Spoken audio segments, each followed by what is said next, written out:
পলুয়াখাড়ির একটা ছেলে বিবাহ করা হয়েছে 3 মাস, বাড়িতে বিবিকে রেখে গেছে, আর একটা এত বড় 35,000 টাকার অ্যান্ড্রয়েড মোবাইল দিয়ে গেছে।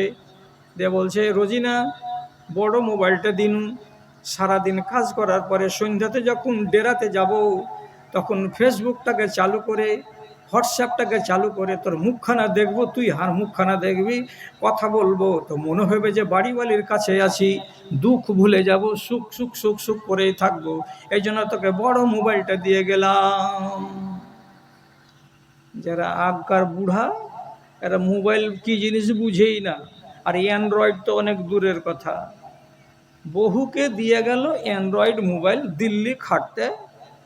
বহু এবার মোবাইল টিপে টিপে, এগুলো সিস্টেমকে বলা হয় চ্যাটিং করা।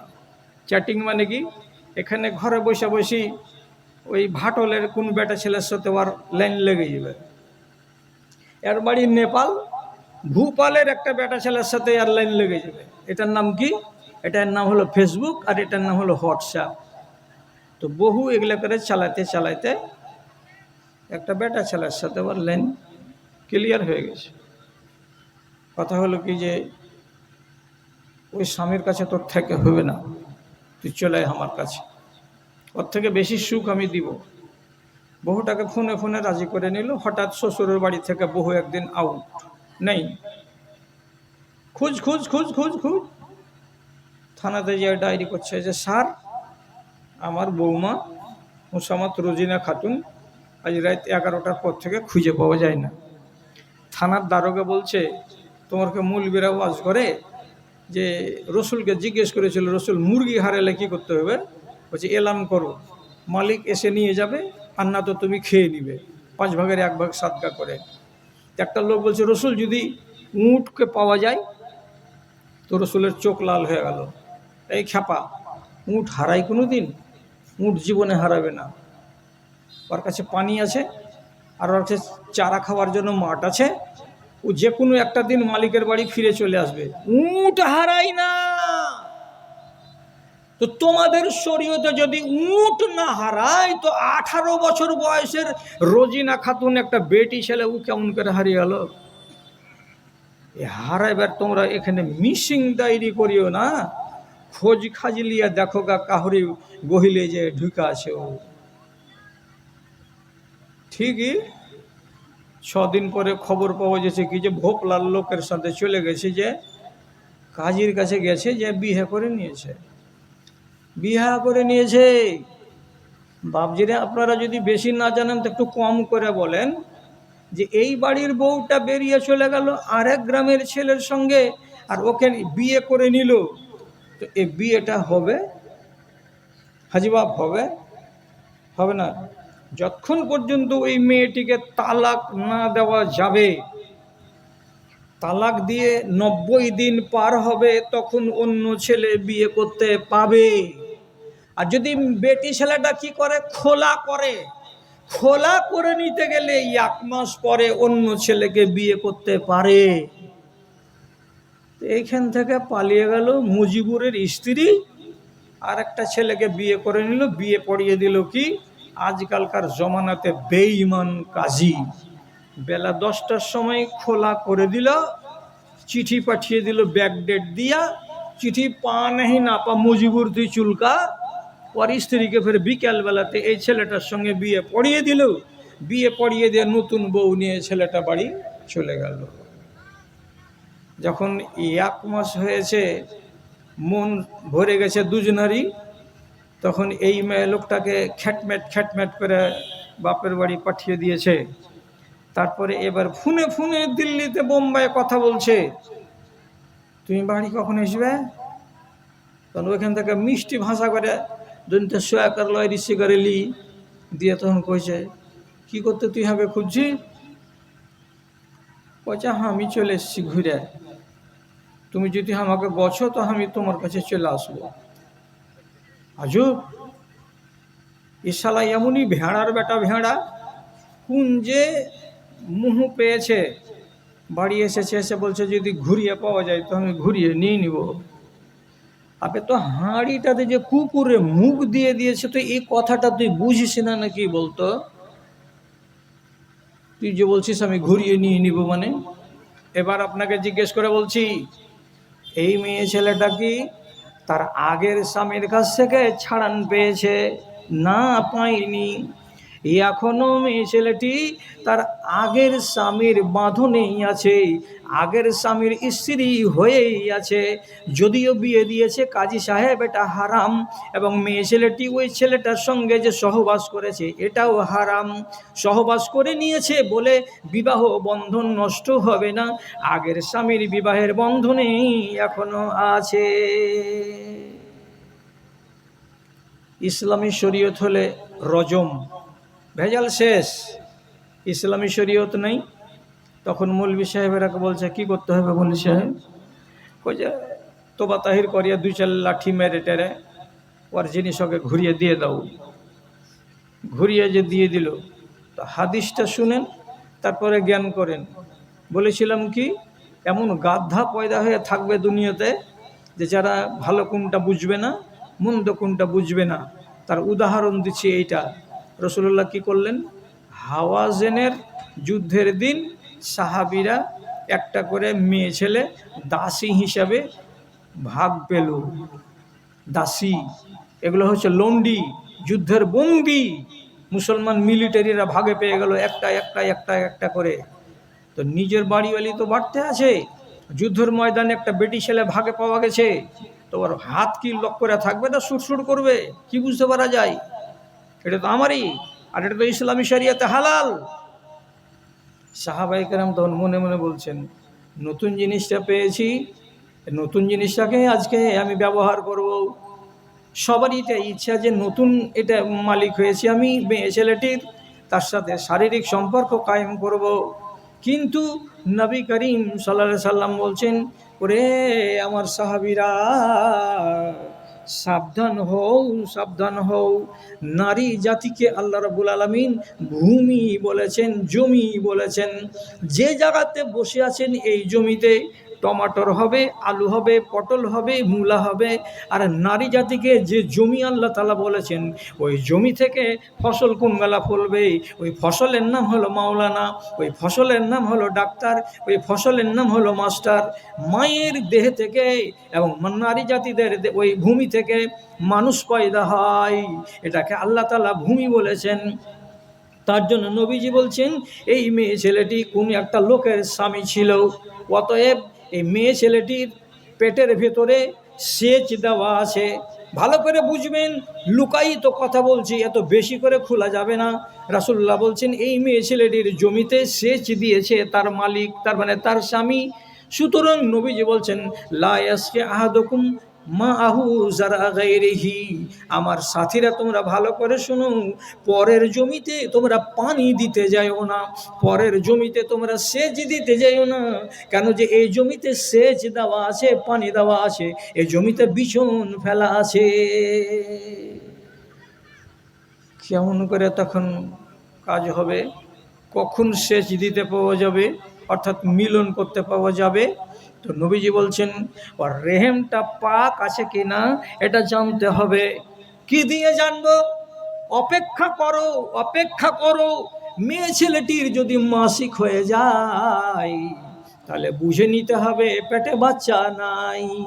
যেমনি মাসিক থেকে পাক হবে, তার রেহেমটা খালি আছে, ওখানে ফসল আর নাই, তখন তুমি তার সাথে মেলামেশা করো। যতক্ষণ পর্যন্ত তার একটা মাসিক না হবে ততক্ষণ পর্যন্ত তার সাথে মিলামিশা করিও না, এটা পরের জমি এখনো হয়ে আছে। তাহলে তুমি তার শরীরটাকে নিয়ে খেলাধুলা করতে পারো, কিন্তু তার সঙ্গে মিলামিশা করতে পারা যাবে না।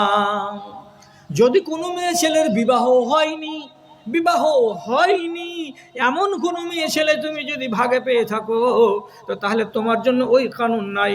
তুমি আজকে তো আজকে, কালকে তো কালকে তার সঙ্গে মিলন ঘটাতে পারো, কেন যে তার জমিতে সেচ দেওয়া নাই, তার জমিতে বিছন ফেলা নাই।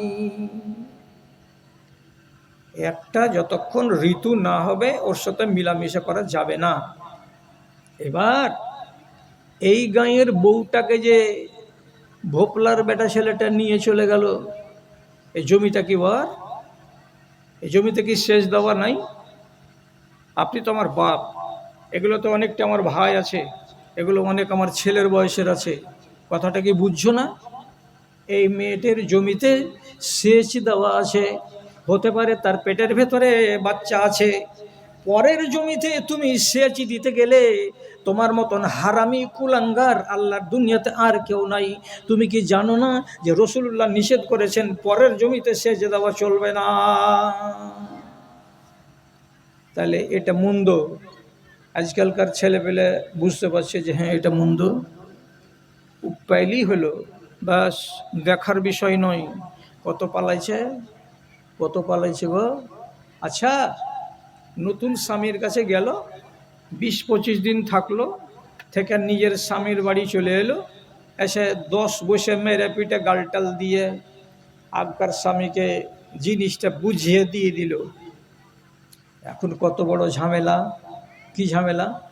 এরে বেকুব স্বামী, তুই যে এই মেয়ে ছেলেটির সঙ্গে আগের মতো সহবাস করতে যাবি, তো এই পেটের ভেতরে এই যে 1 মাস গত হয়েছে, অন্য ছেলের সঙ্গে যে তোমার বাড়িওয়ালিটা মিলামিশা করেছে, তার কারণে যদি পেটে বাচ্চা হয়ে যেয়ে থাকে, তো তাহলে এই 9 মাস পরে 8 মাস পরে যে বাচ্চাটা পয়দা হবে তোমার গোয়াল ঘরে, বাচ্চাটা কার হবে? এটা তোমার বাচ্চা হবে না ওই গাঁওয়ালার বাচ্চা হবে? জটিলতা নেই? এক গাদা জটিলতা আছে। কিন্তু দেশের লোক বলছে সব ঠন ঠন। মৌলী সাহেব রেখে দাও, ইমানকে ড্যামেজ করতেই হবে। আর ইমানকে ড্যামেজ করতে করতে আমার পরের জন্ম একবারে জিরো হয়ে যাবে। আর যেদিন জিরো হবে তখন একটাও মুসলমান থাকবে না, তখন কিয়ামত কায়েম হবে। আমরা যদি লুচ্চামি না করি, লাফাঙ্গাগিরি না করি, নমাজ যদি না ছাড়ি, সুদ যদি না খাই, মাগিবাজি যদি না করি, তাহলে পরে দিন কি করে দূরে যাবে। আর দিন যতদিন দূরে না যাচ্ছে দুনিয়া, ততদিন পর্যন্ত কিয়ামত হচ্ছে না। কাজে আল্লাহর কলমে আমরা এগুলো করতেই হবে। জি, মিলছে কি মিলে না? কাল সকালবেলা চায়ের দোকানে কথা হবে, কোনো একটা লোক আমাকে ফোন করে বলবে তুমি আর দ্বিতীয়বার আমার গ্রামে আসিও না। তাহলে বুঝে নিব যে লোক বুঝেছে আমার ভাষণ।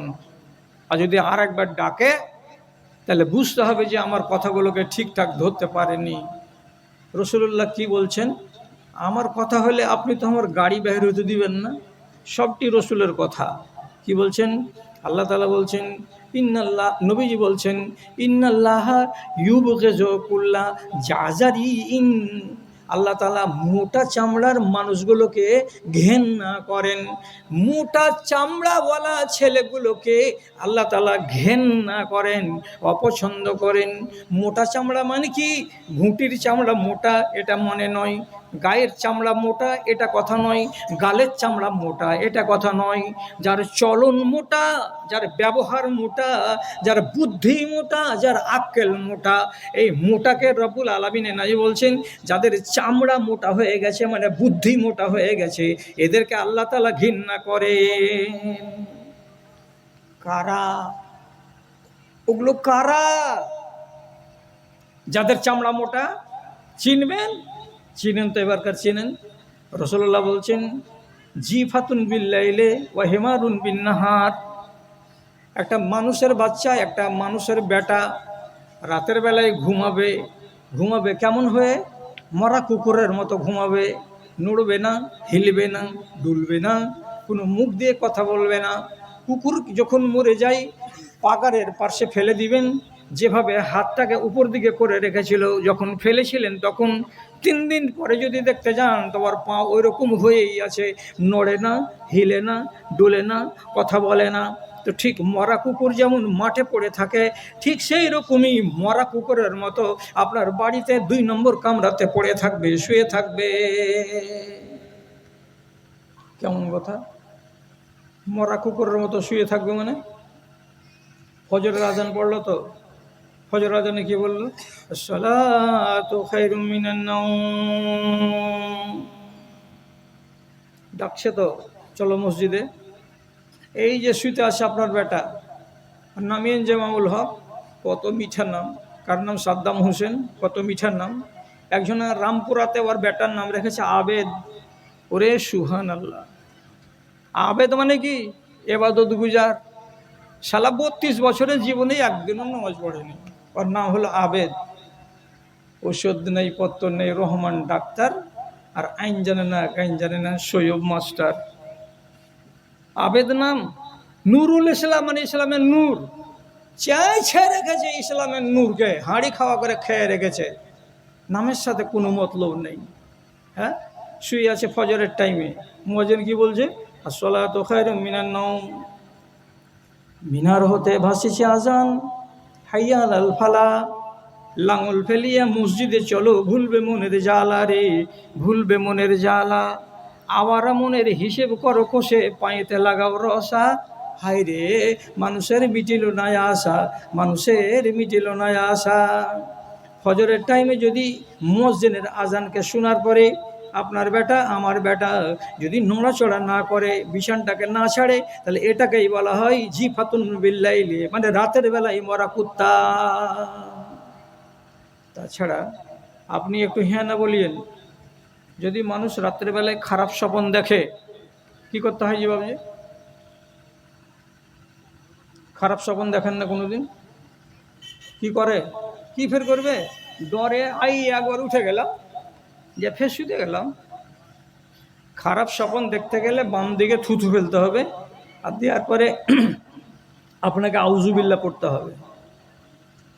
আউজুবিল্লাহ ওটাও তো জিকির। একবার পেশাব করতে উঠলেন রাত 12টার সময়, তো পেশাব করতে গেলে পায়খানার পেশাবের ঘরে যাওয়ার আগে দোয়া পড়তে হবে। বিনা দোয়াতে কি পেশাবের ঘরে যাওয়া যাবে? যাবে না। এই হলুদ গঞ্জি, পেশাবের পায়খানাতে যাওয়ার দোয়াটা কিরে? পেশাবের ঘরে পায়খানার ঘরে যাওয়ার আগে দোয়া কি কইতে হবে? শায়েদ মুন্না আগে থেকে কাপড় ছেঁড়া খাড়ি আছে, খালি হাগাল লেগে।